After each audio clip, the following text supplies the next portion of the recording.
আজ সকাল সকাল রেডি হয়ে চলে এসেছি মাসির ইটভাটাতে, অর্থাৎ রানা ইটভাটাতে। আজকে মানে এখানে একটা ইভেন্ট রয়েছে, আর এটা অনেকেরই জিজ্ঞাসা থাকবে যে এটা কোথায় অবস্থিত। নবদ্বীপে।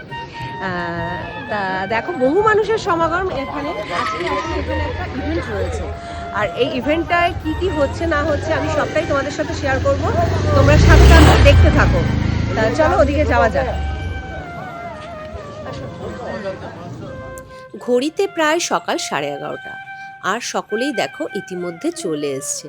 আমরা তো অনেক আগেই এসছি, আর খাবার দাবার ওনারা কিন্তু রেডি করেই নিয়ে এসছে। মাসির সাথে অনেকদিন আগে থেকেই কথা হয়েছিল যে ওনারা আজকের দিনটায় আসবেন এবং সকলকে খাওয়া দাওয়া করাবেন, তার সাথে সমস্ত পরিবারকে কম্বল দান করবেন। আর ঠিক সেই কথা মতনই কিন্তু তারা ঠিক টাইমে উপস্থিত হয়ে যান। খুব ভালো লাগছিল ওনাদের সাথে থাকতে পেরে এবং সময় কাটাতে পেরে। প্রতিদিন আমরা এক মুঠো অন্যের জন্য কত লড়াই করি, সেরকম এই মানুষগুলো কিন্তু প্রতিদিন লড়াই করে চলে। তারপরেও কিন্তু এক মুঠো অন্ন জোগাড় করতে তারা হিমশিম খেয়ে। এই ধরনের দুস্থ মানুষগুলোর পাশে খাদ্য এবং বস্ত্র তুলে ধরার জন্য আমি এই সংস্থাকে সাধুবাদ জানাই। Bengal chemist and druggist association. এই সংস্থা কিন্তু আজ বলে নয়, এরকম কর্মকাণ্ড প্রতিনিয়ত করে চলেছে।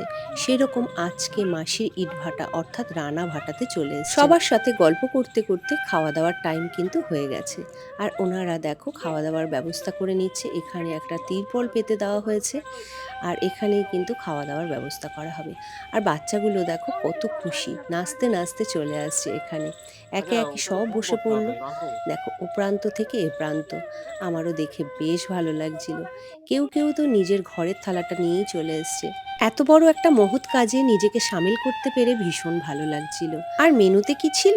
গরম গরম সাদা ভাত, ভেজ ডাল, আলুর চিপস, পাঁচমেশালি একটা সবজি মাছের মুড়ো দিয়ে, আর ডিমের কারি, চাটনি, আর একটা করে মিষ্টি। সবার সাথে সাথে আমিও একটু হাত লাগালাম, আমিও কিন্তু একটু পরিবেশন করলাম। আর বাচ্চাদের মুখের হাসিটা দেখে আমার ভীষণ ভালো লাগছিল। এই যে কি আনন্দ, সেটা বলে বোঝানো যায় না। যারা এরকম কাজ করে থাকে প্রতিনিয়ত, তারাই একমাত্র বলতে পারবে। আর এই সংস্থার প্রত্যেকটা মেম্বারই কিন্তু হাতে হাত লাগিয়ে পরিবেশন করছিল, কেউ কিন্তু বাকি ছিল না। তা যাই হোক, এখন কিন্তু ডিমের কারি পড়ছে, মানে খাওয়া প্রায় শেষের দিকে। আর বাচ্চাগুলো এত তৃপ্তি করে খেয়েছে, যেটা দেখে আমার মন প্রাণ জুড়িয়ে গেল। আমার জীবনে এটা প্রথম অভিজ্ঞতা। এরকম কর্মকাণ্ডে যদি আমি ভবিষ্যতে থাকতে পারি, নিজেকে ধন্য বলে মনে করব। আর দেখো শেষ পাতে কিন্তু মিষ্টিও পড়ে গেল। তারপরে সকলে মিলে ছবি তুলে নিলাম, আর এটা দেখো স্মৃতি হয়ে রইল। তা যাই হোক, তারপর নিজেদের মধ্যে একে অপরের সাথে আলাপ পরিচয় করে নিলাম। আর মানুষগুলো এত ভালো, কি বলবো। আর ভালো হবে নাই বা কেন? এই রকম মহান কাজে যারা থাকে তারা তো ভালো না হয়ে কখনো পারে না। তারপরে চলে এলাম মাসির অফিসের সামনে, আর এখানে একটু গল্পগুজব করে নিলাম। তারপরে গেলাম মেন অফিসে। এখানে দাঁড়িয়ে বড় মামার দিকে তাকিয়ে না খুব কষ্ট হচ্ছিল। আসলে আসলে মা কেমন আছিস, এই কথাটা আর কেউ কোনোদিন বলবে না। যাই হোক, তারপরে চলে এলো কফি, আর সাথে বিস্কিট। তা সবাই মিলে কফি খেতে খেতে গল্পগুজব হচ্ছিল, আর অনেক মজা আড্ডা হচ্ছিল। সবার সাথে কথা বলতে বলতে আমি কফি খেতেই ভুলে গিয়েছিলাম। আর ছোট মামা বলল, তুই কফি খাবি না? তা ছোট মামা দেখো কফিটা আমার হাতে তুলে দিল। মাসির অফিসের সামনেটায় একটা বেঞ্চ পেতে দেওয়া হয়, কারণ আমরাও তো খাবো। তা প্রথম ব্যাচ বসে গেছে, আর রান্নাবান্নাগুলো এতটাই ভালো হয়েছিল যে কি বলবো। তারপরে দেখো আমরা বসে গিয়েছি। প্রত্যেকটা মেনু অসাধারণ খেতে হয়েছে, বিশেষ করে ডাল আর পাঁচমিশালি সবজিটা অসম্ভব খেতে ভালো হয়েছিল। আর আমাদের মনুষ্য জীবনে খাদ্য, বস্ত্র এবং বাসস্থান, এই তিনটে হলে কিন্তু আর কিছুই লাগে না। আর এটার জন্যই কিন্তু আমরা প্রতিনিয়ত লড়াই করে চলেছি। দেখতে দেখতে শুরু হয়ে গেল কম্বল বিতরণ, আর প্রত্যেক পরিবারের জন্য কিন্তু দুটো করে কম্বল ছিল। আর আমরা সকলেই কিন্তু এগিয়ে এলাম। আর এই পুচকুটাকে দেখো, ধরে রাখতে পারছে না, আর মুখে কি হাসি! উফ, এই হাসিটাই কিন্তু এই সংস্থার কাছে পরম পাওয়া। সেই যেন ভগবানের দেখা মেলার মতন।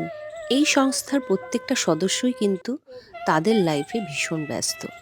এত ব্যস্ততার মধ্যেও যে এই দুস্থ মানুষগুলোর জন্য এতটুকু সময় বার করতে পেরেছে, এটাই কিন্তু অনেক বড় কথা। আমরা রানাভাটার পক্ষ থেকে ওনাদেরকে জানাই অনেক অনেক ধন্যবাদ। সর্বশেষে কম্বল প্রদানের জন্য এগিয়ে এলেন মাননীয়া পূরবী দেবনাথ, অর্থাৎ মাসি, এই রানা ইটভাটার অনার। এই মানুষটার সম্বন্ধে যতই বলা হবে ততই কিন্তু কম বলা হবে। সব শেষে একে একে আমরা সবাই সবাইকে জড়িয়ে ধরে বিদায় জানালাম।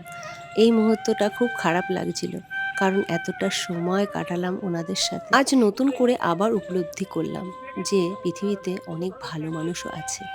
তা যাই হোক, সবাই সবাইকে জড়িয়ে ধরে সবাইকে একটা কথাই বললাম, আবারও দেখা হবে। খুব ভালো লাগছিল ওনাদের সাথে আলাপ হয়ে। আরও একবার বললাম, কারণ এত ভালো মানুষগুলো যেটা বলার ভাষা রাখে না। আর এদিকে দেখো সন্ধ্যাও নেমে এসছে, সূর্যি মামা আমাদের প্রায় টাটা দিচ্ছে। আর আজকের ভিডিওটা তোমাদের যদি ভালো লাগে একটা লাইক কমেন্ট শেয়ার করে দিয়ে যেও।